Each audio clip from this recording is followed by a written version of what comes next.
Right, so you are a pretty different Sheik to Quirt, because he's actually kind of optimized a lot of Sheik things, like in places that you haven't.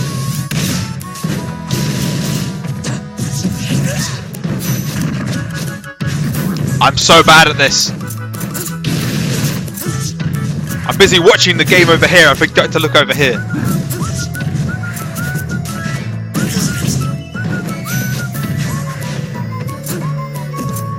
Oh, I don't know where Carrot's going, but okay.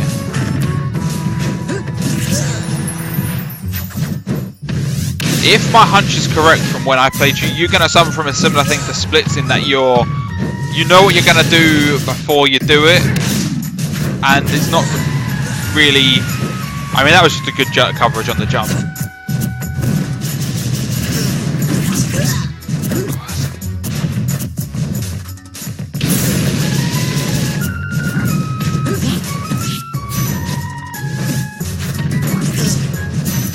Alright, so you're actually doing these jump air dodges quite a lot now. I've seen it, and that's probably how he's catching it.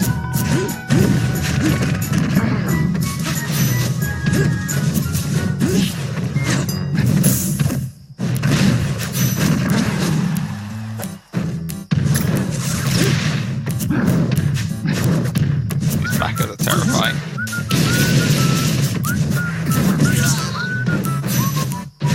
Yeah, okay, yeah, you've definitely got some really bad habits that need to be worked out.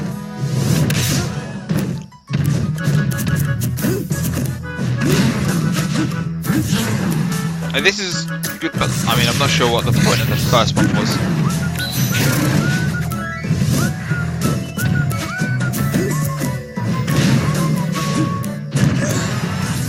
Yeah, so again, it's difficult to really criticize it too badly, but where's the edge guard attempt that I found? I've gone back a bit too far, haven't I?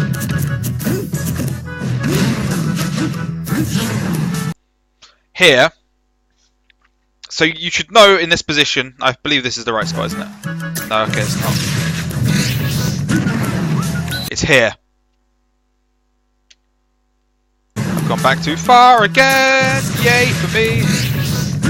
Cool. So, I mean, really, you should have did a run up smash and done a running up smash there after you hit him. But in this sort of situation, you know what he's got. I'm fairly sure he doesn't have a jump, so he's got two ways of going. After he recovers, he can either quickly flare blitz over here, or he can drop down low, and yes, I know I'm going off the screen, and then do a up B here. You have, I'm pretty sure, in a similar vein to how Splits was, you have already decided, I am covering the low option. Or, I mean, maybe you weren't even thinking, I'm covering the low option. You can even think, I'm going to go chase this offstage recovery. I'm going to go chase this recovery. And I'm going to do it by doing a bouncing fish. But by the time you're off stage, he's already started the flare blitz, and you've done the bouncing fish anyway, I believe. Yeah, he's already moving, same time you are. And I get it that like it's one of those ones where you gotta take the risk, but I feel like you could have waited a little bit more for this one, because he was already there was no actual urgency to the situation for you, because he already had no options. He was the one who was panicking for that one, not you. And by the same sort of vein, you got this grab and you immediately were like, I need to land the kill. He's in rage and I'm above 40% or whatever it is that I kill Quirt at. I need to kill him now. Ah! And you've gone for this back here, which probably even wouldn't have killed there, which is kind of depressing now I think about it. But you've immediately gone for it, and he's just air dodged it.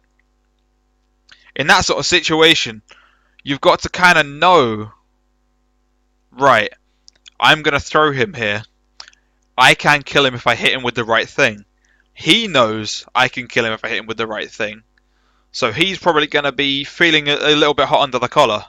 He's going to be like, I need to make sure I'm not hit here. If you, and this is the misleading thing about Sheik, if you jump straight at them with Sheik initially, they're going to be like, they're coming in. they're gonna try and attack me. I'm gonna air dodge. I mean, admittedly, it's probably not. They're probably not thinking that consciously, but that is what their subconscious is doing. Is I'm in danger now. Let's avoid it. Which is why, in that sort of situation, in situations like that, the jump and the air dodge baits are so good for any character, because it's like I can die here, and they've just jumped straight at me. They're going to attack me. I'm avoiding it now, and then you just wait, and then you finishing touch them, or you do something really disrespectful, and it's all a good time, and you feel like a god, but really you've just kind of followed basic human psych. But yeah, so you've actually gone for it, and he's air dodged it correctly, following his conscience.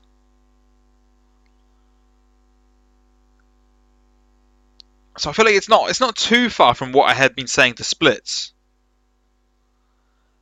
about thinking about the things you're gonna do, but it's a little bit different. His is more thinking about it like he's decided he's gonna do the thing first. Yours is more not immediately following your subconscious.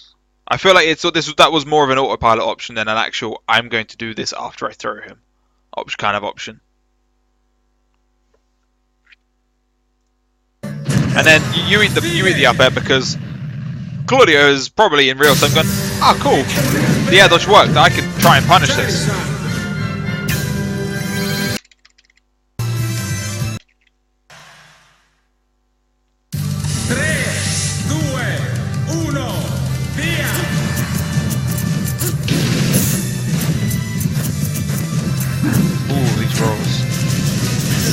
So that back here was kind of weird. Yeah, I can see what you mean when you say it feels very autopilot, because it looks it. I feel like you, as a whole, generally struggle with like autopiloting. As a lot of players do, in all honesty. It's nothing to really be ashamed of. Yes, the VOD's going up on YouTube later, but if you want to watch the VOD now, if you need to watch back the VOD, it will be stored on our past broadcasts for a couple of weeks. Like on that team on Twitch. See, that was a good reaction to that punish. So you're reacting to stuff, which is good, but there's not a lot of, a lot of the answers after you've reacted are kind of bad.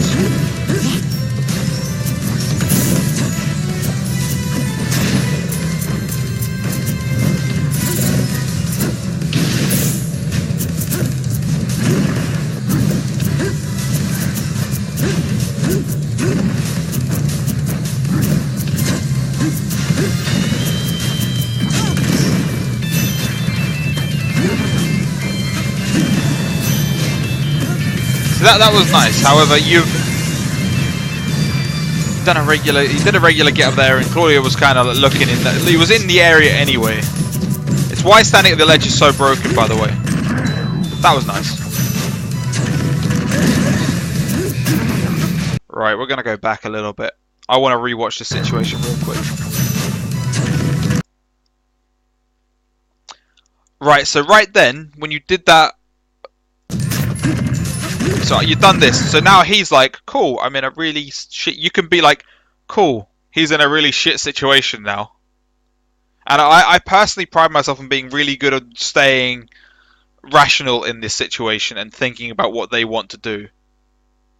I often end up being a complete fool, thinking one level too far, and then they just avoid the thing I was trying to do because they're thinking on a different level to what I am, which ultimately works out better in their favor. But like here, they're gonna be scared. But you're rapidly like, I'm gonna kill him now because I've got the, I've got him on the ropes. I'm gonna put out the hitbox next. What you could have done is you jumped up and then you did a bouncy fish. Is what you actually did but you did it all immediately. If you've jumped up, and it's important to remember that because he's Charizard, he's not gonna just do an aerial when you're right on top of him, because that's not really in that character's repertoire. So that's partially at matchup knowledge as well. So you don't have to worry about an attack, really. So it's only a jump or an air dodge that you could really be scared of. Neither of them you actually really need to be scared of.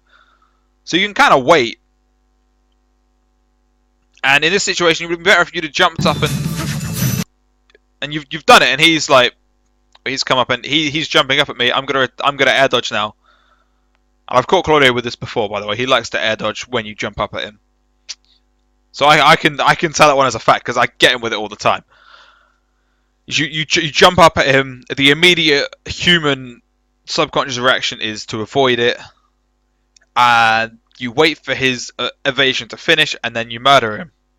That's what I do anyway. You just hit him again. But instead, he's avoided it, and you know he's managed to get down from it. And you actually waited there. So the thing I was telling you about, you showed it in action, but you flubbed the punish. Like you hit him, you jumped, and you waited, and he air dodged, and then you missed the punish, which would have killed. I need like a thing that turns my screen black and white and plays a sad violin for moments like these, because that is a real sad violin moment where I've just spent over a minute explaining a thing, but you did the thing literally 10 seconds later, but it didn't work. So it's just something that I feel like needs to be pointed out to people, like what you've done there, what you're just about to do, this is good, but you fucked the punish. But the mental side of it was sound. You did the right thing. As long as you know that.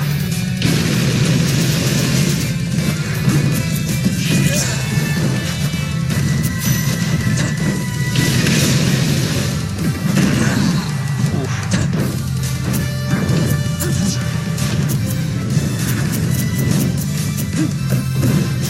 Yeah, that was a very bad nair.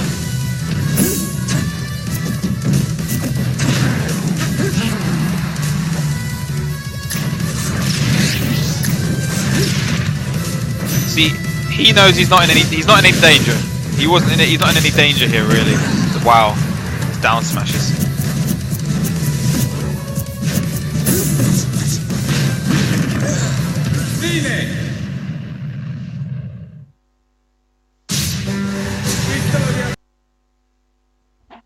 Luna, please explain something to me.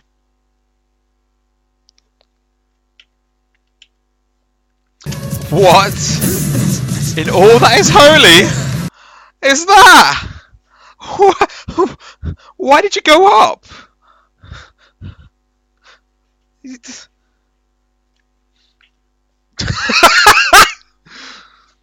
Lucretia has arched girls with a better angle than that. Jesus Christ. Alright, I'm gonna just... wrong one. We're going back.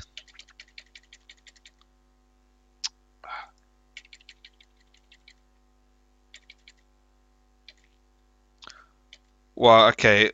So from this position, when he drives you into the ground, you're supposed to go that way-ish. But you instead went this way. You literally DI. You could not have JDI'd any harder if you tried. Like, that's genuinely, astoundingly impressive. That had no business killing you. Oh, that's a comedic way to finish this.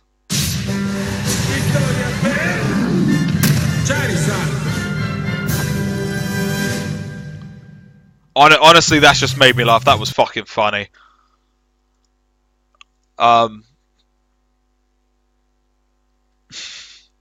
You found death nice and quick there. Jesus Christ. Right. What has Lucretia sent me, by the way? I need to see this. I am probably going to call this a day now. We're going to see what he sent me. No, that's definitely not intentional. Let's try this again. Oh, it's Lucretia versus Streaks. It's from the lab. Alright. Yeah, go on then. I'll do this one as well. I'll tag the guy on it. But yeah, if you've got any questions while I'm setting this up, yeah, sorry, Balboa. I need to sleep. But yeah, honestly, in that case, Luna, I would just be. See, because Charizard's up throw is the slowest. Like, and when it comes, you can do this with any throws that like have like different timing. You DI for the fast one, and mentally prepare yourself to DI for the slow one. So if you want to avoid the forward throw, then you hold in, and if you can be like, ah, he's flown up, I'm gonna do down and away. I already did one for Jackster today, so